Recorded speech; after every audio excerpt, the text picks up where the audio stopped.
There is danger in us saying things out loud and letting them escalate away from reality because we begin to operate out of what we believed and what we said, and reality's somewhere back here. Yeah, it's like giving life to it, and the more you speak it, the more life it has. And all of a sudden you start believing that lie. Robyn, you said something a minute ago about being a verbal processor, and I think that one of the things that jumped out to me that I'm so guilty of, because I'm a verbal processor as well. Like, I think my thoughts out loud, and that's how I figure out what I think about things. And one of the things that's so dangerous when you're wired like that, or that's a habit of yours, is things can escalate. Yes. And what you're saying out Nothing loud becomes is something. not what it was. It starts here, but in all of our verbal processing or talking to girlfriends or gossiping, whatever, it actually turns into something else. But because we've said it out loud over here, we believe this version. When reality's somewhere back here that we left behind. And what's so interesting, if you look even at Genesis in the garden, when the serpent speaks to Eve, she says, he says, did the Lord God really say, you may not touch, you may eat of any fruit in the garden? She said, well, he did say we may not eat it or touch it. She added it. She added that She touch. added that. He didn't say touch. God never said you can't touch it. That's right. And so as she escalates this, that becomes her new reality. And it's interesting. I learned this from Christy McClellan, who's all of our friends. She said some theologians believe that was the cause of the fall, because when she took it, she didn't die, because she believed that if you touch it, then you would die. She was like, oh, I didn't die. Then she ate it. So she made it up. The command was never to not touch it. The command was not to eat it. That's right. But she said out loud, yes, he said we may not touch it or eat it or we will die. So she took some, didn't die, and she ate it. Y'all, there is danger in us saying things out loud and letting them escalate away from reality because we begin to operate out of what we believed and what we said, and reality's somewhere back here. Yeah, it's like giving life to it, and the more you speak it, the more life it has. And all of a sudden you start believing that lie. And it really does become a self-fulfilling prophecy. Like, we could weave psychology in the scripture. It's all the same. I mean, it's all saying the same thing. But I have a friend that she, for years has believed her in-laws don't like her. And so when she's around her in-laws, she acts weird. And so her in-laws act like they don't like her. And you look at so many things in our behaviors that actually cause the thing we feared because we acted out of the thing that we feared when the thing that we feared was never even really real to begin with. First place, So look what we could change with our words. That's right. That's right. Yeah. That's right. It's interesting too how a little lie can still create a whole untruth. Yes. You know what I'm saying? Yes. Just a little lie. Yes. That's all it takes. It's because we're believing the stories that we're writing. That's right. Right? That's right. We're not say really. that again. We're believing That's the great. stories that we're writing, and we're not coming back to what is actually true here. What actually happened. What That's right. actually happened. And we start to go on our story, and boy, do those stories become big and bright and colorful and not filled with the truth. And I love this passage in Ecclesiastes that says that the words from the mouth of the wise are gracious, but fools are consumed by their own lips. At the beginning, their words are folly. At the end, they're wicked madness. And fools multiply words. And I always think about that last part. It's a real pattern in Scripture about this. Many words, fools. Multiply words. And I just think, oh, how many times I have been the fool. Yeah. I have been the fool. And, I once heard this fabulous teaching about the difference between the wise and the fool. And the wise person, when the light shows up, they look at the light and they run towards it because they want the feedback of the light. They want the illumination of the light. Yes. But the fool, when the light shows up, they go, oh, that's not a light at all. But there's nothing to be illuminated here. Let me defend all of my actions. I'm not going to let the truth of this actually shine on me. I'm actually going to turn away from the light. And we do it through our words, right? We just kind of just say words and defend our words and tell our stories. And it's not coming back to the truth of what actually happens. And gosh, I have learned and am learning some of the most powerful words that I have learned how to say is, I'm sorry. I'm sorry. Absolutely. Will you forgive me? That was wrong. I would like a do-over on that. And I think that's when words have wisdom, right? Many of the other words that I tend to say tend to move towards folly, right? But it's like when I come with a sincere heart and I've said too many words and I go, oh, wow, I have just been in that multiplying, right? Yeah. I have been the fool, and I come back and I ask for that forgiveness. Oh, it's such a healer. Most experts say that anywhere from 70 to 90% of communication actually is in the nonverbal communication. And integrity, if you think about it, is really when our actions match our words and our words match our actions. And when we really offer our presence to one another, when we're really connected, when we're really listening, even if we're not saying words, we're still communicating. We communicate through our body language. We communicate through our eye contact. We communicate by the way that we nod our head or give affirmation non-verbally. And I think so many of us think that the only way that we can communicate is with our words. But I actually appreciate what Maya Angelou said. She said, I've learned that people will forget what you said, people will forget what you did, but people will never forget how they made you feel. And I think that's so true, that we remember, how do people make me feel? And so often we do that by the way that we listen. You know, the Lord showed me too, even as you're speaking, came back to my remembrance, that humility is never wrong. And sometimes we think of humility as humiliation. It's like, no, humiliation is what happens when you won't humble yourself. You won't take on humility. And I remember, and sometimes I go back to the past, because sometimes I'm working through some stuff presently, and the past is when I can see a victory. It took me 10 years to get to that point, and I saw victory at the end of that 10 years. But I remember there was a situation when I was single, and I had been given out, and I wasn't getting any child support, the whole nine, and I was just like, okay, Lord, I'm carrying all this weight. And I remember I had to go to my church and ask for help. And I'm talking about somebody who's paid their tithe and offering since they were kids. You know what I'm saying? Like, I take pride in giving. I love giving. You know, I've given away salaries. Like, I love giving. And here I was now in a position where I'm like, God, I'm going to be humiliated. He's like, no, you're going to humble yourself. It's never wrong to humble yourself. And so I remember, as here I was, single mom, I'm like struggling. And I went to my church and I could barely get the words out, y'all. This is cutting to the core for somebody like me. It's just like, you know, it's like I went bawling and crying. And thank God the pastor I was talking to was a great friend anyway, but I was just crying. I was just like, I can't believe that I'm here. Like, I've been working hard. Like, it's not that I'm not doing, I'm busy. And it was an easy yes. There was no grovel. It was just, oh, absolutely, that's nothing. You know what I'm saying? But I remember talking to the Lord, and he reminded me again, like, to take the posture of humility, whether it's saying I'm sorry, whether it's saying I need help, whether it's saying this isn't working, I don't know what to do, taking the both knees before God, saying, I don't know what to do, can you give me wisdom? And then he says, do that right there. Well, it's gonna make me look funny anyway. Yeah, that's right. It's gonna demote me, be demoted. Yeah. You know what I'm saying? Lay prostrate, if that's what I tell you to do. But when I did that, you know, I found that there was not just supply on the other end, but it gave me a new empathy now for the women that I speak with, that I live with, that I talk with, that I want to help. Yeah. You know, it's like there's no groveling. I know what it costs to ask for help. Yeah. I know it's not an easy thing. Yeah. I know the moms I deal with, they hustle. Some of them have 2 and 3 jobs.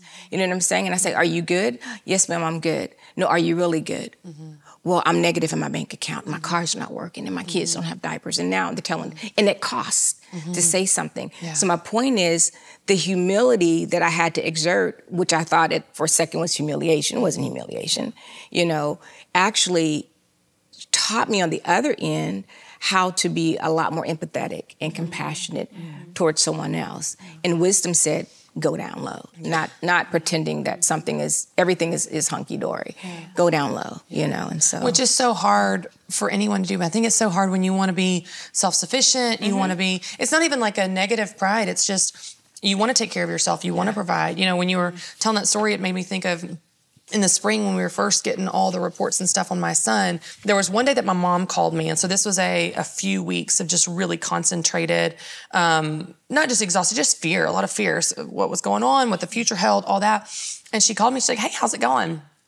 And I just start rattling off all the things that are wrong. And I realize in all of the words, one sentence that, you said, I'm sorry, but this jumped to mind as another one that's powerful. It's just, I finally just said, I'm not okay. Yeah. I'm not okay.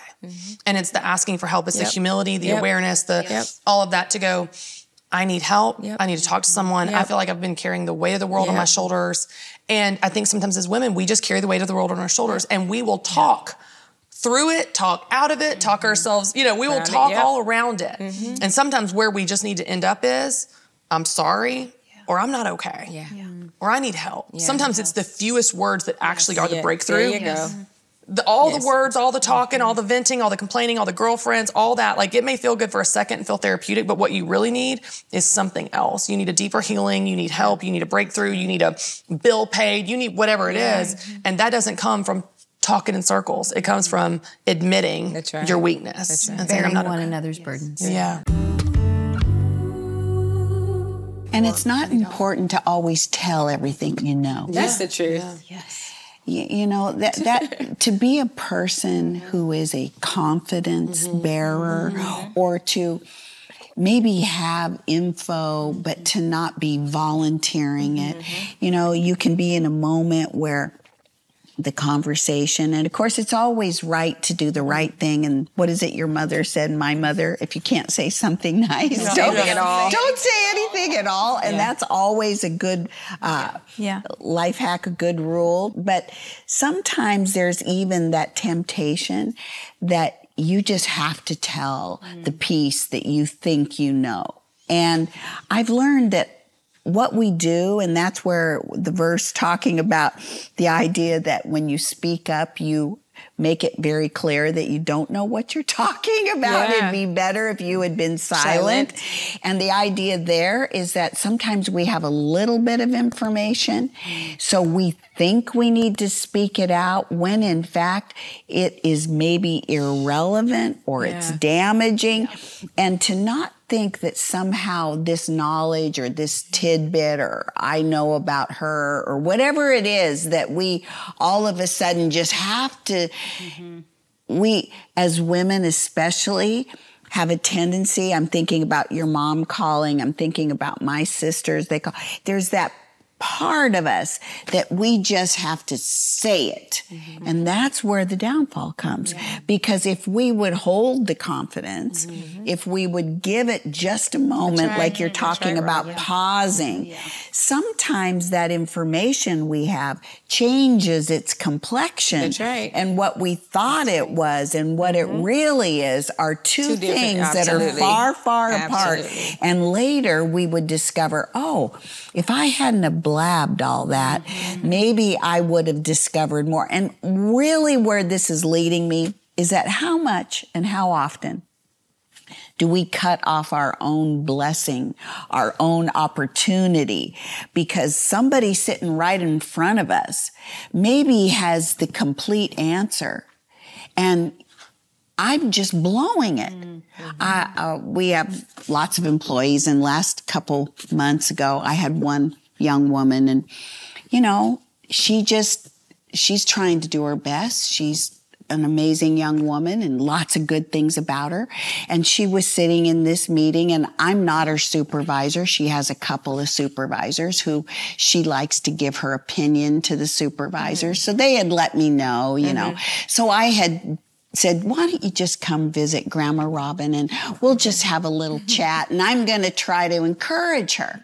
And while she sits in my chair in my office, she's talking away, and all of a sudden she turns around a story that had happened in the office that she looks at me and she says, well, you're just not professional. You're just not very professional. Ouch. And I looked at her. I have a 4-year-old granddaughter who gave me this necklace, and she comes to mind because her name is Nora, and she's so cute, and she'll tell me, Gigi, your face is so old. She'll say things like, she's a kid, she's 4 years old. And she cracks me up. Nora, well, this young woman who's in her late 20s. Like she's 4. Yeah. And she looks at me and she goes, well, you're just, and I literally, ladies, bust out laughing because it hit me so funny. Like, honey, if you knew who I am, if you knew what I can do for you, if you knew to whom you are speaking, yes, your world could change because these supervisors, they weren't on that team. They were on a different team when it comes to her future. Yes, absolutely. And yet she's looking at me because she had this idea that she saw a perspective of the situation when in fact, if she had been silent, if she had kept her observation to herself, there could have been a whole different outcome for her future had it gone a different way. My point that I'm getting to is that I wasn't able to change that reality for her, and that we don't understand. And my dear darling girl, she did not understand her perspective. You can be sincere and be sincerely wrong. Yep. And she was sincerely wrong in that moment. She didn't have an understanding. If you've ever said too much, first of all, again, you're in good company here. But if you've ever said too much and you feel like you regret things you've said, you went too far, you blew things out of proportion, you gossiped, whatever it is, we've all been guilty of it. Let me just tell you something. The only thing you have to do, there's just one thing, the only thing you have to do to be free from that guilt and regret and burden and worry is just apologize. That's it. You've just got to own it. Just apologize. Say, I'm so sorry I said that. Apologize before the Lord, apologize to the person, whatever the circumstances are. I've had to confess to the Lord before on things that were just between me and him. Sometimes it's between me and another person. Sometimes it's both. But if you just have the humility to go, I was wrong. I'm really sorry. I'm really embarrassed. I regret that. I want to do better. Whatever way makes sense for you, if you just have the humility to apologize, it will set you free. But here's what's so beautiful. Apologizing will be easier next time as well. If you make a slip up, it won't take you 6 weeks to come around to apologize. It might happen a lot faster.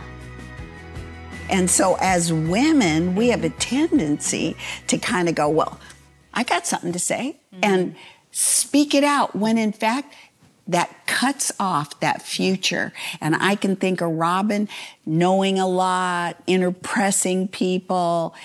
And who did I cut off? What blessing did God have for me that I missed out on because I was so busy telling them when in fact they were like Fort Knox. They were the person that could answer all my problems. Absolutely. But I had something to say, Nicole. What can I tell and sometimes our words, we've just got so much, right? And I've started to realize, like, not everyone is inviting me to the party to bring my words. Like, you know, and if I'm not invited to the party, I'm not going to bring a gift.